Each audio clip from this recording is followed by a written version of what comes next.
Businesses, they might need to change the model to attract and retain employees. We have Chris Petrie, the co-founder of Culture Plus, with us this afternoon. So you're pushing for change in the workplace. You're the co-author of a book out called Love is a Business Strategy. So what's your approach to leadership?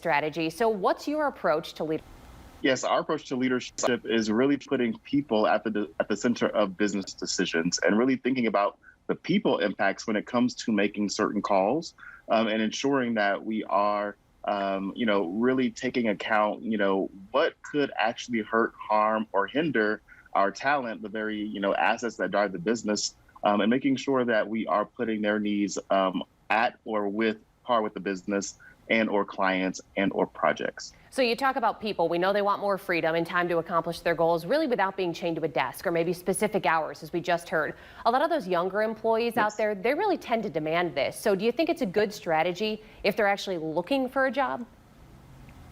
Oh, absolutely. We've had to make that hard change ourselves. We had a very toxic workplace and one that had really long hours associated.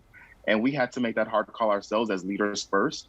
Change our behaviors, and then actually adapt the environment to the needs and preferences and wants of our team. And we too have a 4-day work week, and we've tried other things. We are very big on get-togethers, but we really try and prioritize the needs of all of the generations in the workplace. And you'll be surprised that a lot of them actually want the same things. Everybody wants more family time. Sure, absolutely. What about the bosses out there or the companies who are hesitant to change? What do you say to those people?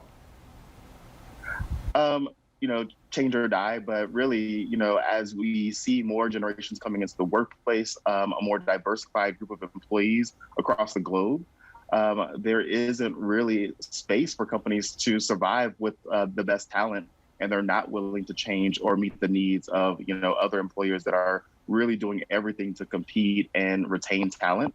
And so it really is a matter of, forced obsolescence if they don't change or if they don't decide to pivot their employment strategy and their employee experience. And do you think that that's hurting some of those companies then that might be looking for employees repeatedly out there and they're not being able to fill those positions?